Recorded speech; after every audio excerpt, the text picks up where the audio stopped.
আসসালামু আলাইকুম। বাংলাদেশের সকল মেডিকেল টেকনোলজিস্টদেরকে স্বাগত জানাচ্ছি আমার আজকের এই আয়োজনে। আজকে আমাদের সাথে অতিথি হিসেবে আছেন আশিকুর রহমান ভাইয়া, যিনি রেডিওগ্রাফার হিসেবে এনএসএস এ ইংল্যান্ডে কর্মরত আছেন, এমআরআই রেডিওগ্রাফার হিসেবে। আমরা জানবো তার পথ চলা এবং সে কি করে আজকে এই জায়গায় এসেছেন, তার জার্নিটা আমরা জানবো এবং এখান থেকে আমরা চেষ্টা করব মোটিভেশন খুঁজে বের করার এবং দিক নির্দেশনামূলক পরামর্শ নেওয়ার জন্য বাংলাদেশি মেডিকেল টেকনোলজিস্ট যারা আছেন তাদের জন্য। তো কেমন আছেন ভাইয়া আপনি? হ্যাঁ, আছি আলহামদুলিল্লাহ ভালো। আচ্ছা, আমি বলে নিই প্রথমে যে আমি লন্ডন থেকে ইন্টারভিউটা কন্ডাক্ট করতেছি, আর ভাইয়া আপনি আছেন তো বাংলাদেশে। তো একটা আপনি সম্পূর্ণ হ্যাঁ, পরিবর্তিত একটা বাংলাদেশে গিয়েছেন, তো কেমন লাগতেছে? হ্যাঁ, আলহামদুলিল্লাহ খুবই ভালো লাগতেছে, মনে হচ্ছে একটা ভারমুক্ত দেশে আছি। আচ্ছা, তো আপনি অ্যাজ এ মেডিকেল টেকনোলজিস্ট, আমাদের বাংলাদেশের মেডিকেল টেকনোলজিস্টরা একটা আন্দোলনের ভিতর দিয়ে যাচ্ছে এবং এই পরিবর্তিত পরিস্থিতিতে তাদের এই আন্দোলনটা এবং বাংলাদেশি মেডিকেল টেকনোলজিস্টদের জন্য কতটা পরিবর্তন বা পজিটিভ ইম্প্যাক্ট আনবে বলে আপনি মনে করেন? বা আসলে হ্যাঁ, আমি মনে করি এটা একটা সুযোগ, একটা সুবর্ণ সুযোগ আমাদের যে সমস্যাগুলো আছে সেটা তুলে ধরার। এই সুযোগে আমরা যদি নিজেদের মানুষ আমাদেরকে চেনে না, মিডিয়া কভারেজ পায় নাই এর আগে। আর আমাদের মধ্যে থেকে ভালো টেকনোলজিস্ট, আসলে ভালো টেকনোলজিস্ট না, ভালো টেকনোলজিস্ট আগেও ছিল এখনো আছে, বাট টেকনোলজিস্টরা আন্দোলনমুখী বা নিজেদের অধিকার সম্পর্কে আগের যে ভাইয়েরা ছিলেন তারা অতটা সচেতন ছিলেন না বা প্রয়োজন মনে করেন নাই। একটা সামাজিক ইয়ের মধ্যেই ছিলেন তারা, যার জন্য তাদের প্রয়োজনও হয়নি। তো আমি মনে করি এটা একটা great opportunity for all of us. We can use this time efficiently and will get a good result if you do. So আমি এটা মনে করি যে এখন এই সুযোগে আমাদের যে উপদেষ্টা পরিষদ আছেন, আমাদের রিপন ভাই সহ অন্যান্য ভাইরা দেখলাম দেখাও করছেন।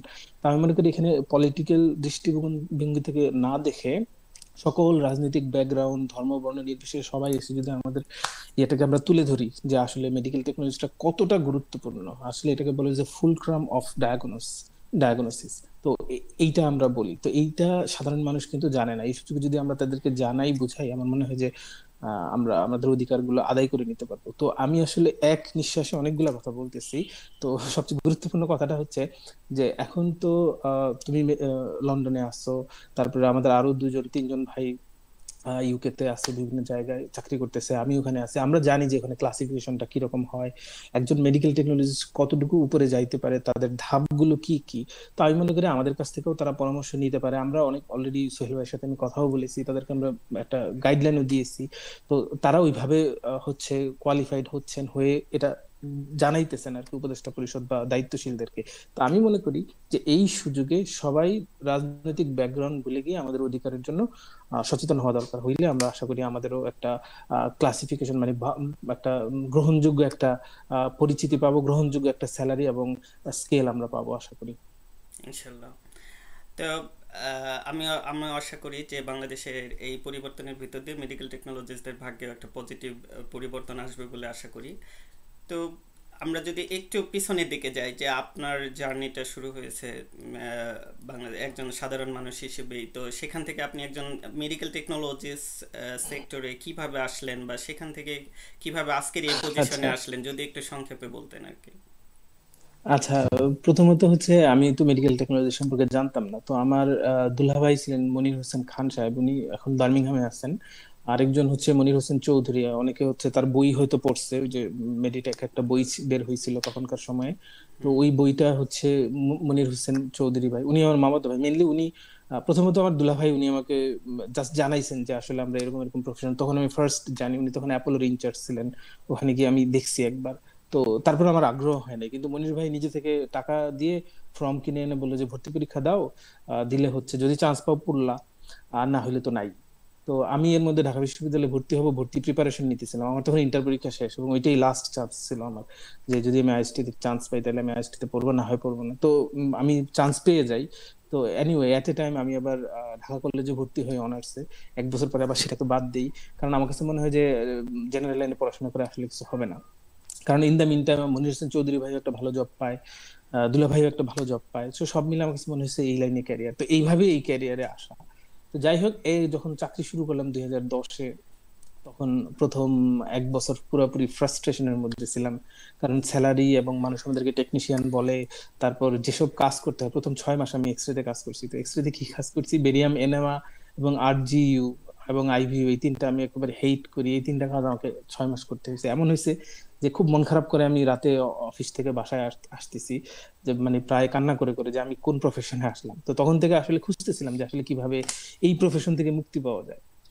তো যাই হোক, এরপর যখন সিটি স্ক্যান এমআরআই কাজ শুরু করলাম, তখন আস্তে আস্তে সেই ভগ্ন হৃদয়টা জোড়া লাগা শুরু হইলো আর কি। তারপর ইব্রাহিম কাদিয়াকে, মতিউর ভাই ওনার হচ্ছে সহযোগিতায়, মারুফ ভাই ছিলেন তার সহযোগিতায় এনজিওগ্রাম যখন শিখলাম 2012 সালের মার্চে আমি জয়েন করছি। তো তখন সেই ফ্রাস্ট্রেশনটা মোটামুটি কেটে গেছে বলা যায়। এই 2012 থেকে আমি চিন্তা করছি যে তাহলে যেহেতু আমাদের দেশের বাইরে যাওয়ার সুযোগ আছে বা আমাদের প্রফেশনটা আসলেই ভালো, আমি এখানেই ক্যারিয়ার করব। তো ফার্স্ট আমি 2012 সালেই শেষের দিকে নভেম্বরে আমি আইএলটিএস দিই ফার্স্ট। তো তখন ছিল 666 সবগুলা ব্যান্ডে, এটা হলে কানাডায় যাওয়া যায়। কিন্তু একটা ভুলের কারণে আমার এজেন্ট হচ্ছে কাজটা করতে পারিনি, তখন আর যাওয়া হয় নাই। তো এরপর বাদ দিয়ে দিছি যে আর যাবো না। তো এরপর আবার 17-18 দিকে যখন জিনিসপত্রের দাম বাড়তেছে, আবার মনে হচ্ছে না আমাকে দেশের বাইরে যেতে হবে, বাংলাদেশে আসলে ক্যারিয়ার এইভাবে করা যাবে না। আর সরকারি চাকরির বয়সও শেষ হয়ে গেছে 2018-তে, 18-তে, হ্যাঁ 18-তে। তো তখন চিন্তা করলাম যে না, তাহলে তো আর হচ্ছে না, কাগজে কলমে বুড়া হয়ে গেছি, তো এখন দেশের বাইরে যাওয়া ছাড়া উপায় নেই। তো 2018-তে আবার আইএলটিএস দিলাম, কিন্তু আনফরচুনেটলি আমার স্পিকিং এ 5.5 আসছে। হ্যাঁ, অন্য সবগুলোতে 6.5 আসছে, স্পিকিং এ আসছে 5.5। তো এরপরে 19-এর শেষের দিকে আরেকবার আইএলটিএস দিলাম, সেম কাহিনী, এবার দুইটাতে 5.5 আসছে, মানে আরো অবনতি হয়েছে। তো খুব মন খারাপ হইলো, তো চিন্তা করলাম যে না, আবার চেষ্টা করি। তো শেষমেশ আবার 2019-এর নভেম্বরে আই থিঙ্ক আবার পরীক্ষা দিলাম, তার 1-2 মাস পরেই। তো এইবার হচ্ছে সবগুলোতে আহ, মানে 6 আসছে, দুইটাতে 6.5 আসছে। তো এভারেজ আমার 6.5 আসছে এনিওয়ে। তো আসলে তো সবাই জানে যে আমরা দুইটা চাকরি করি, প্রচুর পরিশ্রম করি, পড়াশোনার সময় পাই না, পরিবেশ নাই। যাই হোক, আলহামদুলিল্লাহ। তো তখন আমি পড়াশোনার স্টুডেন্ট ভিসা যাওয়ার জন্য চেষ্টা করি। তো জার্মানিতে চলে আসি স্টুডেন্ট ভিসায়। 2021-এর জানুয়ারির 15 তারিখে আমার ফ্লাইট ছিল। তো ওখানে প্রথম 1 সপ্তাহ স্ট্রাগল করি, 15 দিন ইয়ার পরে আর কি, কি বলে কোয়ারেন্টাইন 15 দিন ছিল, এটার পরে স্ট্রাগল শুরু করি, কোথাও জব নাই। এর মধ্যেও আলহামদুলিল্লাহ 1 সপ্তাহের মাথায় একটা জব হয়। তারপর তো ফুড ডেলিভারির কাজ করি আমি, যেটা হচ্ছে খুব অড আর কি, আমাদের এখানে বাংলাদেশে যেটাকে পাঠাও বলে আর কি। হ্যাঁ, তো এইরকম জব আমাকে প্রায় 9 মাস করতে হয়েছে। তো কাজটাকে আমি এনজয় করেছি ডেফিনেটলি। তারপর স্টুডেন্ট হচ্ছে ওই অবস্থায় আমি গিয়েই হচ্ছে এইচসিপিসির অ্যাপ্লিকেশনটা করি। তো এইচসিপিসির অ্যাপ্লিকেশন করার 9 মাসের মাথায় আমি ইয়া পাই, এইচসিপিসির রেজিস্ট্রেশনটা পাই। তো রেজিস্ট্রেশন পাই 2022-এর ফেব্রুয়ারিতে, আই থিঙ্ক ফেব্রুয়ারির 5 তারিখে হচ্ছে আমি এইচসিপিসি রেজিস্ট্রেশন পাই। তো সেটা দিয়ে আমি লিঙ্কডইনে প্রোফাইল খুলি, সেখান থেকে কেউ একজন আমাকে কল দিয়ে বলে যে আমি তোমাকে হেল্প করবো এখানে জব পাওয়ার জন্য, তুমি জব করবা কিনা। তো আমি বললাম যে হ্যাঁ, ওটা একটা এজেন্সি, তো যেই আমাকে যাই বলে আমি বলি হ্যাঁ হ্যাঁ, জব তো করবোই, জব দরকার। তো ওরা আমার হয়ে প্রসেস করে দেয়, এটাকে কনভার্ট করে লোকাল যেই রেজিস্ট্রেশন ব্রেমেনের, জার্মানি, সেখানকার রেজিস্ট্রেশন এনে দেয়। সেইটা দিয়ে ওরাই জবের ব্যবস্থা করে দেয়, ইন্টারভিউ দিয়ে সেখানে পাশ করি। সেখানে রিসার্চ রেডিওগ্রাফার, ওরা বলে মেডিকেল টেকনিশিয়ান বলে। তো সেই হিসেবে আমি জয়েন করি, প্রায় 1 বছর 1.5 বছরের মতো চাকরি করি। তারপর আমার কাছে মনে হচ্ছে না, ইংলিশ স্পিকিং কান্ট্রিতে যাওয়া দরকার, জার্মানিতে আমার হবে না। তো আমার তো রিসার্চ হওয়ার কারণে আবার আমি ইউকের একটা প্রাইভেট রিসার্চ প্রতিষ্ঠানে চলে আসি। তো মোটামুটি 1 বছরের একটু বেশি সময় হয়ে গেছে ইউকেতে আসছি। তো এই ছিল আমার জার্নি। তো জার্নিটা আমি এক কথায় বলবো, স্মুথ জার্নি আমি বলবো। কারণ প্রথম দিকে একটু স্ট্রাগল করলেও আমার ওইভাবে আর্থিক ক্রাইসিসে আমাকে আলহামদুলিল্লাহ পড়তে হয় নাই। ফুড ডেলিভারির কাজ যেটা বলছি, যেটা আমাদের দৃষ্টিতে খুবই অড একটা জব, কিন্তু আমি খুব এনজয় করছি এবং অনেস্টলি আমি এখনকার চেয়ে বেশি আয় করছি তখন ওই স্টুডেন্ট অবস্থায়। তো এই ছিল আর কি আমার ইয়া। তো এখন আলহামদুলিল্লাহ যেখানে আছি খুবই ভালো হচ্ছে, মানে চাকরির পরিবেশ বলো বা অন্যান্য জিনিস বলো, আলহামদুলিল্লাহ খুব ভালো আছি। আচ্ছা, তা আপনি হয়তো জানেন যে বাংলাদেশে অনেক মেডিকেল টেকনোলজিস্ট যারা জার্মানিতে যাওয়ার জন্য হুম আগ্রহী, এবং অনেকে আপনার সাথেও যোগাযোগ করে, আমার সাথেও অনেকে যোগাযোগ করে কথা বলে এই বিষয়গুলো নিয়ে। আমি হুম আসলে অত বেশি পরামর্শ দিতে পারি না, যেহেতু আমার জার্মানি নিয়ে কোনো এক্সপিরিয়েন্স নাই, বা আমার কখনো ফোকাস ছিল না জার্মানি নিয়ে। তো আপনি যারা এখানে বাংলাদেশে যারা আছেন মেডিকেল টেকনোলজি, যারা যেতে চাচ্ছেন, জার্মানির জন্য প্রিপেয়ার্ড হতে চাচ্ছেন, তাদেরকে আপনি কিভাবে পরামর্শ দিবেন? আসলে জার্মানিতে বলা যায় দুইটা ওয়েতে, একটা তো জব নিয়ে আর একটা স্টুডেন্ট বিষয়। তো জব নিয়ে বাংলাদেশ থেকে আসলে কঠিন। হ্যাঁ, তো আমরা যত বাইরে ভাবে দেখি যে বিভিন্ন দেশ থেকে যাচ্ছে, এটা বাস্তবতা হচ্ছে একটু উল্টো। আমাদের রেপুটেশন খারাপ, হ্যাঁ, আমাদের স্কিল বা কোয়ালিটি এটা খারাপ। তো জার্মানির বেশিরভাগ হসপিটালগুলোতে ফিলিপিনোরা কাজ করে, বিশেষ করে নার্স বলতে বলা যায় 50% ফিলিপিনো, আর বাকি 50%-এর মধ্যে 20% হয়তো জার্মান আর 30% অন্যান্য দেশের। তার মানে মানে অলমোস্ট সব হচ্ছে ফিলিপিনো। ইভেন জার্মানি ফিলিপিন্সে একটা ডেডিকেটেড হসপিটাল ইনস্টিটিউট আছে সেখানে, সেখান থেকে পাশ করে এরা বের হয় আর হচ্ছে জার্মানিতে চলে আসে, পাশ করে বের হয় জার্মানিতে চলে আসে, এই রকম। তো ওরা এখন আকর্ষণ করার চেষ্টা করতেছে, যেমন অপরচুনিটি কার্ড নামে একটা কার্ড, আমি এটা নিয়ে আমার ফেসবুকে হচ্ছে লেখাও দিয়েছিলাম। তো এইটা হচ্ছে যে মেইনলি এই টাইপের দেশগুলোকে, যে লোয়ার ক্লাস, আই মিন যে থার্ড ওয়ার্ল্ড বলে আর কি, কিন্তু একটু উন্নত, যে যাদের কোয়ালিটি ভালো, নাইজেরিয়া থেকে আসে এখানে, ইজিপ্ট থেকে এখানে আসে, তো এই সব মানুষগুলোকে এরা আকৃষ্ট করার জন্য এরা এরকম প্যাকেজ দেয়। তো এর মানে এই না যে আমরা হচ্ছে অ্যাপ্লিকেশন করতে পারবো না, এই সুযোগটা আমরাও নিতে পারবো। আমাদের থেকে অল্প কিছু প্রফেশন এখানে যায়। তো এইটার জন্য আমি কিছু প্রসিডিউর আছে, যারা এটা আসলে বিস্তারিত এইভাবে বললে হচ্ছে সবকিছু হবে না, আর প্রতিটা টার্ম আমার এক্স্যাক্টলি মনে নাই, মনে রাখা সম্ভব না। তো এটার জন্য গুগল করলে হচ্ছে এখানে খুব সুন্দর সাজেশন দিয়ে দিবে, যে অপরচুনিটি কার্ড দিলে ওদের কি বলে মেক ইট জার্মানি নামে একটা ওয়েবসাইট আছে, ওখানে বিস্তারিত সব দেয়া আছে যে আসলে কোন প্রক্রিয়া কি। এটা হচ্ছে ওয়ার্ক এবং খুবই ডিফিকাল্ট, যদি হয় তাহলে বেস্ট অপশন, এটা হচ্ছে বেস্ট। এখানে কোনো হ্যাসেল নাই, কোনো স্ট্রাগল নাই বেসিক্যালি, ল্যাঙ্গুয়েজ হচ্ছে ব্যারিয়ারটা ছাড়া। আর কিছু ডিপোজিট দিতে হয়, সেটা স্টুডেন্ট হোক আর হচ্ছে ইয়া হোক, কি বলে ওয়ার্ক ভিসা হোক, ওদের 1 বছরের সমপরিমাণ যে খরচটা হয় সেটা ওদেরকে আগেই পাঠিয়ে দিতে হয়, সেটা ওরা আস্তে আস্তে ফেরত দিয়ে দেয়, প্রতি মাসে মাসে সমান কিস্তিতে ফেরত দেয়। তো এইটা হচ্ছে ইয়া। তবে আমি সবাইকে সাজেস্ট করবো যে যদি মনে হয় ওই কনফিডেন্ট না থাকে যে আমি ওয়ার্ক ভিসায় হবে না, তাহলে আমি বলবো যে স্টুডেন্ট ভিসায় যাওয়ার জন্য। কেউ যদি স্টুডেন্ট ভিসা একবার এখানে আসলে আসে, কোনোভাবে পড়াশোনা শেষ করলেই হয়েছে, পড়াশোনা শেষ করলেই তাকে হচ্ছে 18 মাসের একটা ভিসা দিবে, ওয়ার্ক ভিসা, যেটা পিএসডব্লিউ বলি আমরা সংক্ষেপে, পোস্ট স্টাডি ওয়ার্ক পারমিট। তো এইটা হচ্ছে পাইলে 18 মাস একটা দীর্ঘ সময়, 18 মাসের মধ্যে সে যেই সাবজেক্টে পড়াশোনা করেছে ওই সাবজেক্ট রিলেটেড যদি জব পায়, তাহলে তাকে হচ্ছে একটা 5 বছরের একটা ভিসা দিবে, যেই ভিসার মাধ্যমে হচ্ছে সে পিআর পাবে, পিআর পাওয়ার রাস্তায় সে চলে গেল। এইটার বাইরে যদি কেউ যে কোনো সাবজেক্টে পড়াশোনা করে, বাট ওদের এখন একটা নতুন হিসেবে শর্ট লিস্টেড, যে কিছু কিছু প্রফেশনকে ওরা অগ্রাধিকার দেয়, ফর এক্সাম্পল আমরা, তো আমরা রেডিওগ্রাফার অথবা ফার্মেসি হোক, হোয়াটএভার ল্যাব হোক, ওই রিলেটেড যদি জব ম্যানেজ করতে পারে আফটার রেজিস্ট্রেশন, যদি সে ম্যানেজ করতে পারে, তাহলেও হচ্ছে সে একই পথে, পিআর এর পথে হাঁটবে। এটা হচ্ছে জার্মানির ওয়ে। আমাদের দেশ থেকে জার্মানিতে একটা সমস্যা আছে এই মুহূর্তে।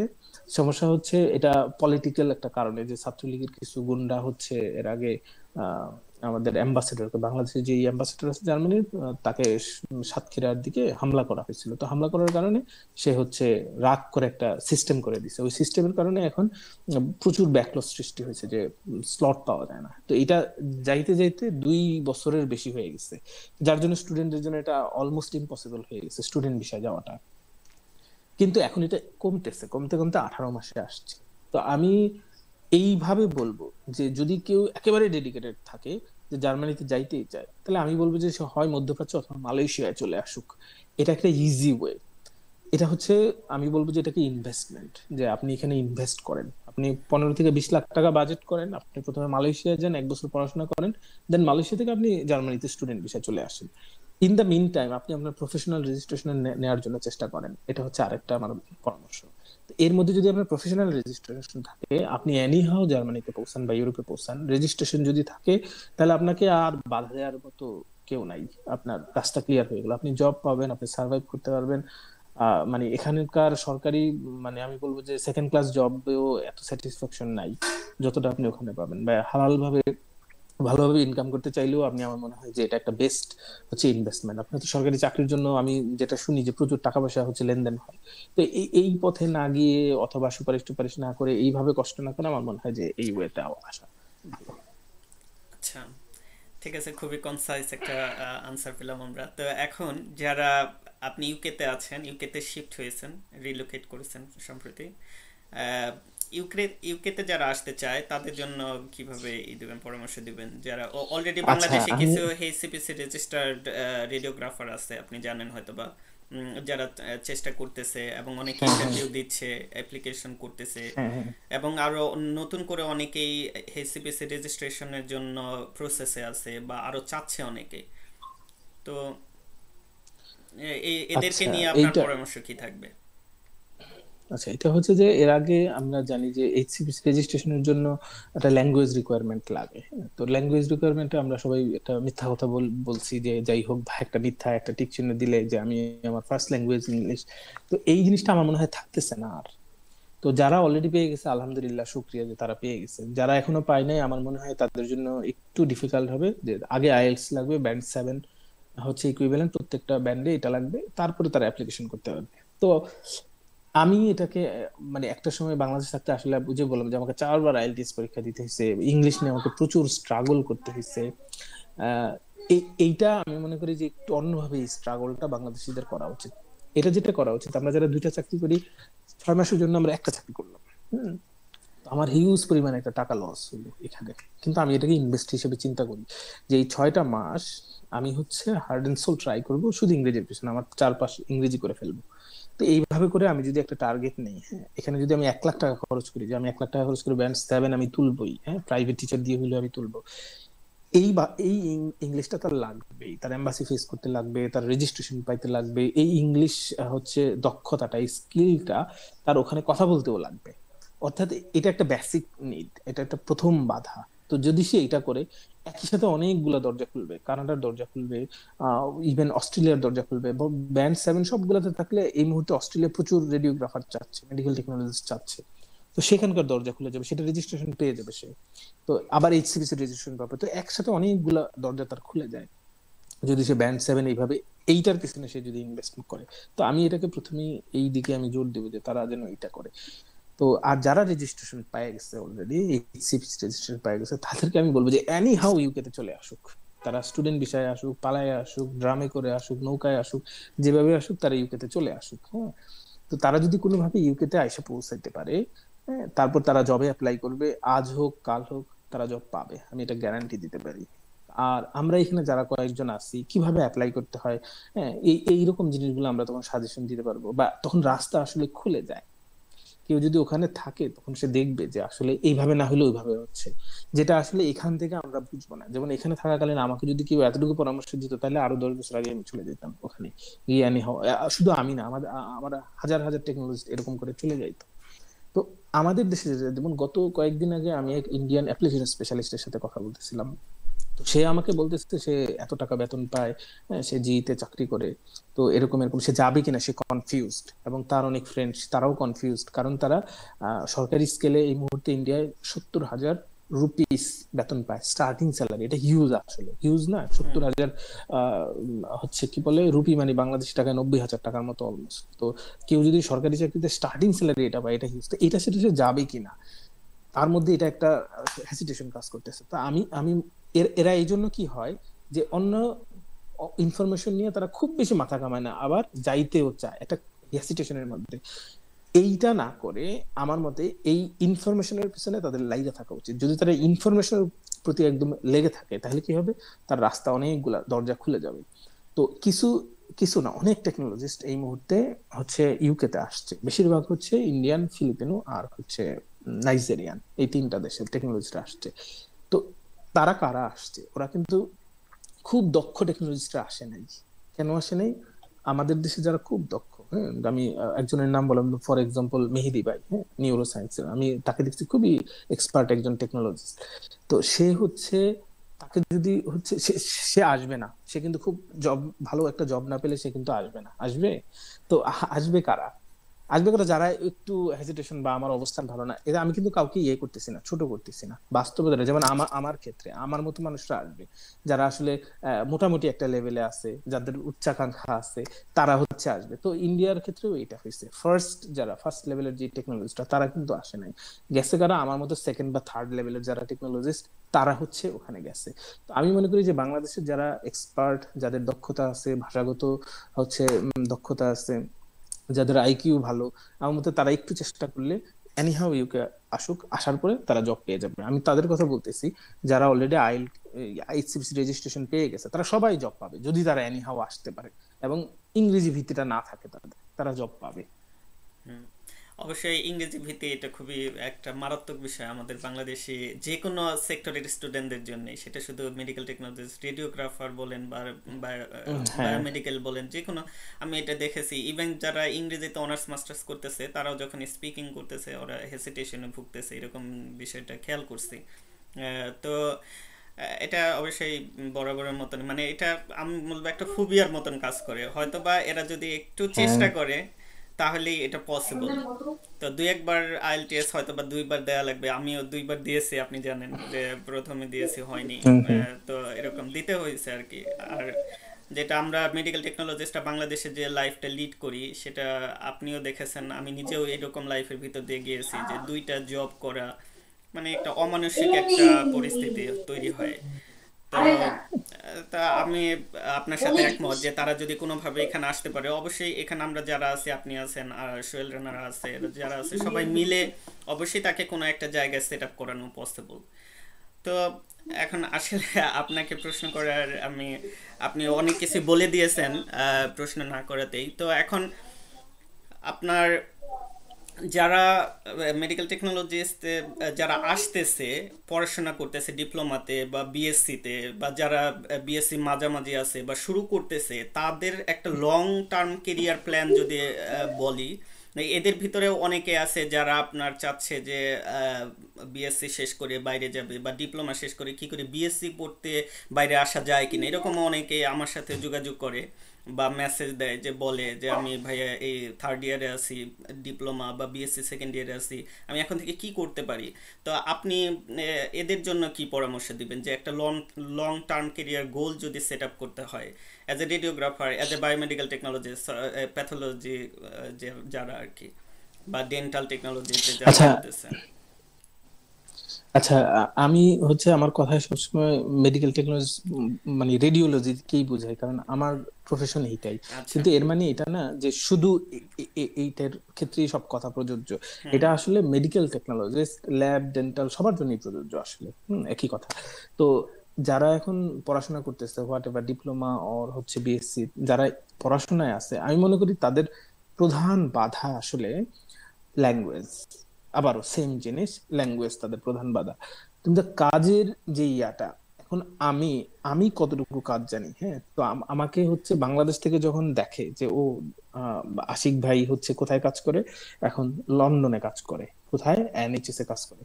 তো আমি আসলে কতটুকু কাজ জানি, এটা যদি এখন কম্পেয়ার করি, তাহলে আমাদের দেশের জেলা পর্যায়ের একটা হসপিটালে সিটি স্ক্যানে একজন টেকনোলজি যেই পরিমাণ কাজ জানে, আমি তার চেয়েও কম জানি এখন।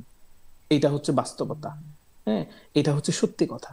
তো আমার স্কিল লেভেলটা বেসিক্যালি এইটা। তো আমাদের দেশে এখন এখান থেকে যারা টেকনোলজিস্ট বা স্টুডেন্ট যারা আছে, সবাই মনে করে ওখানে যারা থাকে তারা বোধহয় অনেক কাজ জানে, তাদের জ্ঞানের গভীরতা বোধহয় অনেক বেশি। আসলে না, জ্ঞানের গভীরতা আপনার বেশি, আপনি জানেন বেশি, আপনি অনেক কিছু জানেন। হ্যাঁ, আপনি মেশিনের খুঁটিনাটিও জানেন, আপনি প্রোটোকল তৈরি করতে পারেন, হ্যাঁ, আপনি নতুন নতুন প্রোটোকল বানাইয়া তারপর সেটা অ্যাপ্লাই করতে পারেন। আপনার স্কিল আমাদের চেয়ে অনেক বেশি। সমস্যাটা হচ্ছে ইংরেজি, ল্যাঙ্গুয়েজ। আপনি ল্যাঙ্গুয়েজটা জাস্ট ফ্লুয়েন্ট হন, ওখানে গিয়ে দেখবেন আসলে স্কিলনেস বলতে তেমন কিছু নাই। খুবই কমন গদবাঁধা যখন হচ্ছে ইন্টারভিউ হচ্ছে তুমি ফেস করবা বিভিন্ন জায়গায়, 4-5টা যখন ইন্টারভিউ দিবে, তখন তুমি দেখবা যে ওই প্রথম 2টা ইন্টারভিউতে যেই প্রশ্ন করছে অলমোস্ট কাছাকাছি হচ্ছে প্রশ্ন করছে পরের ইন্টারভিউ গুলোতে। সেম একটা ধাঁচের প্রশ্ন করে। মানে ওদের একটা নিজস্ব ক্রাইটেরিয়া আছে, ওই ক্রাইটেরিয়ার বাইরে গিয়ে ওরা প্রশ্ন করে না সাধারণত, এর মধ্যেই প্রশ্ন করে, এবং কাজেরও খুব লিমিটেড।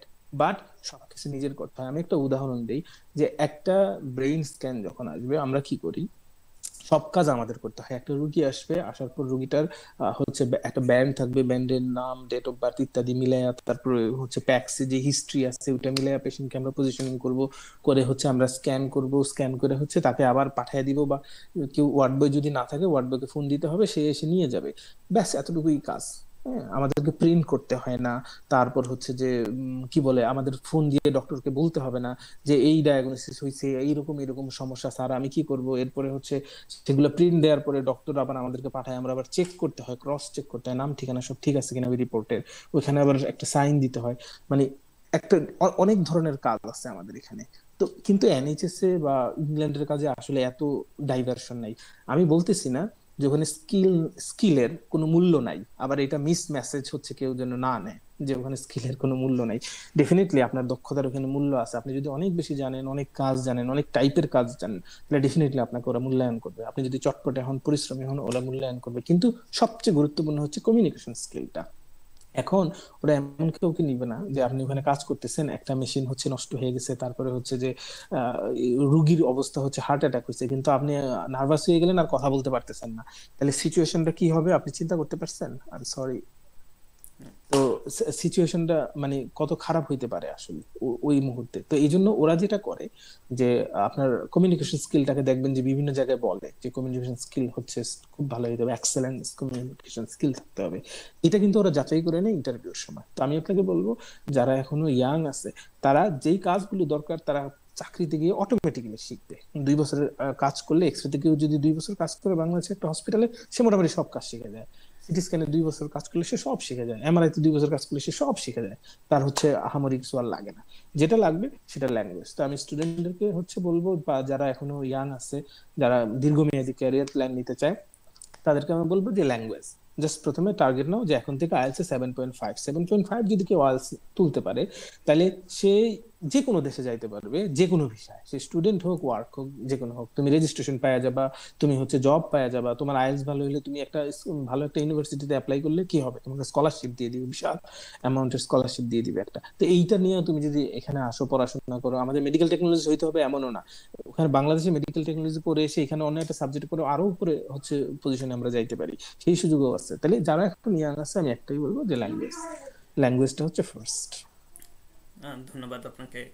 এখন আরেকটা, আমরা একটু শেষের দিকে চলে আসি। সেটা হচ্ছে যে আপনার একটা এক্সপিরিয়েন্স যদি কম্পেয়ার করতে বলি, আপনি বাংলাদেশে ইব্রাহিম কার্ডিয়াকে কাজ করেছেন, ইসলাম ব্যাংক হাসপাতাল কাজ করেছেন, পুলিশ হাসপাতালে কাজ করেছেন, আমার জানা মতে এর বাইরেও হয়তো করেছেন যেটা আমি জানি না। তো আপনার জার্মানিতে কাজ করেছেন অ্যাজ এ রেডিওগ্রাফার হিসেবে, এখন ইংল্যান্ডে কাজ করতেছেন। তো আপনার একটা খুবই ডাইভার্স একটা এক্সপিরিয়েন্স আছে। তো আপনি এই তিনটাকে যদি আপনাকে একটা কম্পেয়ার করতে বলি, আপনি কোনটাকে এ মার্ক দিবেন বা কোন জায়গাটা ভালো? আচ্ছা, আচ্ছা, এটা একটা ইন্টারেস্টিং কোশ্চেন। এখন প্রথমত হচ্ছে যে আমি এখন যেখানে আছি, আমি এখানে গ্রেট, এটার উপরে আর জব হয় না। আমি যত জায়গায় চাকরি করছি, এখনকার জবটা আমার কাছে বেস্ট। এখানে মানে এখানে কোনো সমস্যা আমি এখন পর্যন্ত পাই নাই। মানে আমাকে যদি বলে যে একটা নেগেটিভ সাইড এই ইয়ার বলো যে এখন চাকরি, আমি বলতে পারবো না। তো যার জন্য আমি এটাকে A+ বা A++ যেটাও দিব। তো এইটার আগের জবটাও অলমোস্ট সেম।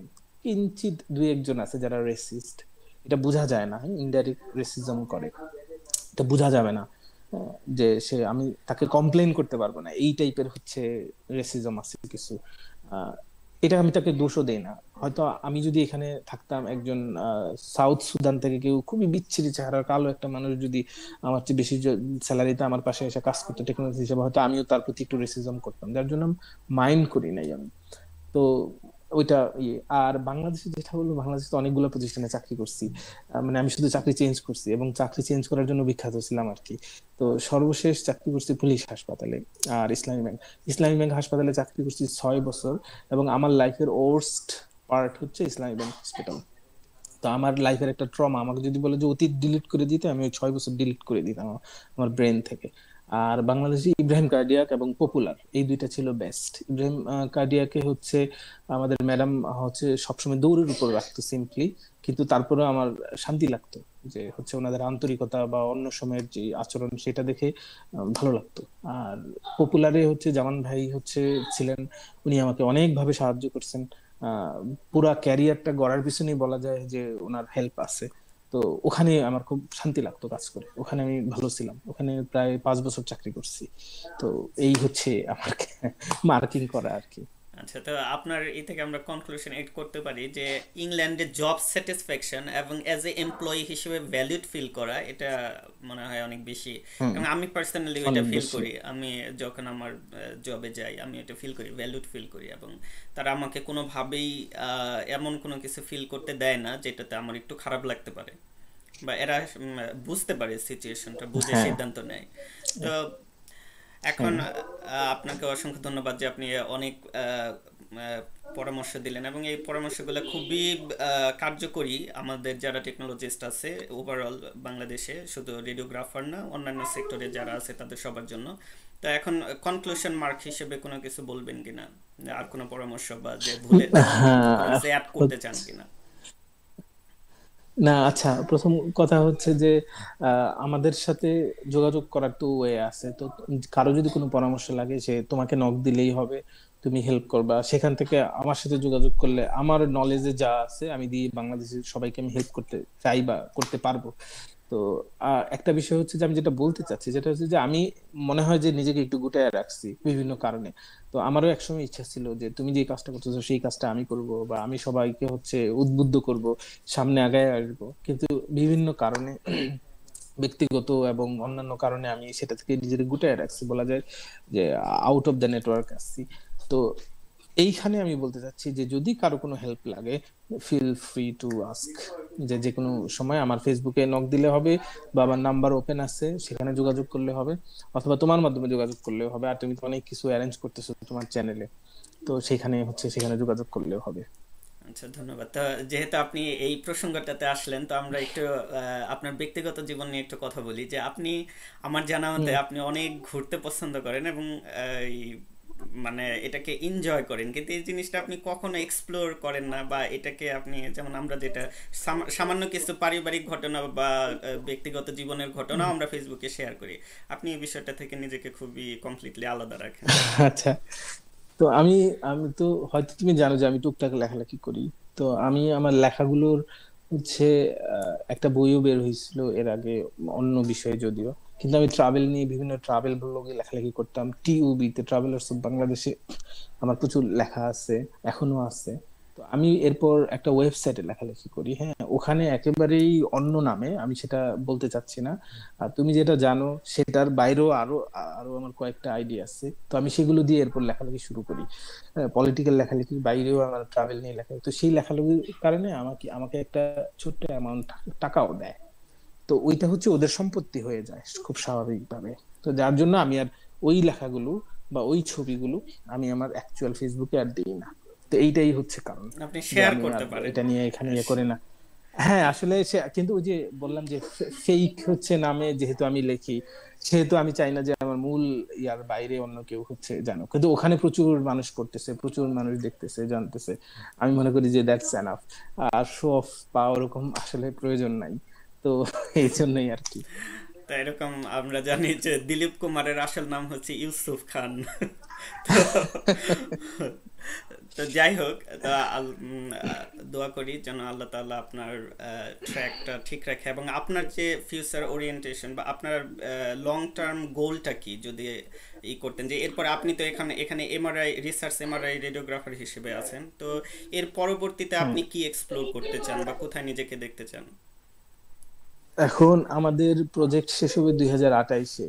তো অনেস্টলি বলতে গেলে আমার আর কোনো ইয়া নাই, মানে পরের কি হবে আমার আর ওইটা নিয়ে কোনো চিন্তা নাই। এই প্রতিষ্ঠান এক্সটেন্ড হওয়ার কথা, যদি এক্সটেন্ড হয় এখানেই থাকবো, এখানেই পদোন্নতি হওয়ার কথা এক সময়। যদি পদোন্নতি হয়ে হয়ে যতটুকু যাওয়া যায় ততটুকুই যাব। তো এখানে আমাদেরকে যে স্যালারিটা দেয় আলহামদুলিল্লাহ ভালো, আমরা সার্ভাইভ করতে পারতেছি, ভালোভাবেই চলতেছি। তো যার জন্য আসলে ওইরকম কোনো প্ল্যান নাই। হ্যাঁ, মনের মধ্যে একটা ইচ্ছা আছে, হয়তো অস্ট্রেলিয়া মুভ করব এক্সপ্লোর করার জন্য, চাকরিও করলাম সেখানে থাকলাম, এইরকম একটা চিন্তা আছে। আচ্ছা, তো শুভকামনা রইল আপনার জন্য। আহ, ধন্যবাদ। আচ্ছা, আপনাকে অসংখ্য ধন্যবাদ আমাদেরকে গুরুত্বপূর্ণ মতামত এবং আপনার পরামর্শ দেওয়ার জন্য। ভালো থাকবেন, দেখা হবে আবার অন্য কোনো ভিডিওতে। সে পর্যন্ত ভালো থাকবেন, আল্লাহ হাফেজ। আচ্ছা, তোমাকে ধন্যবাদ। আর হচ্ছে যে সাক্ষাৎকার নেওয়ার জন্য ধন্যবাদ দিতেছি এই জন্য যে নিজের সেলিব্রিটি সেলিব্রিটি মনে হইতেছে, এই প্রথম কেউ সাক্ষাৎকার নিল আর কি। আচ্ছা, তো অবশ্যই এটা আমার আচ্ছা, প্লেজার যে আমি ঠিক সেই আছে। ব্যক্তিটা। ওকে ভাইয়া, ভালো থাকবেন, আল্লাহ হাফেজ।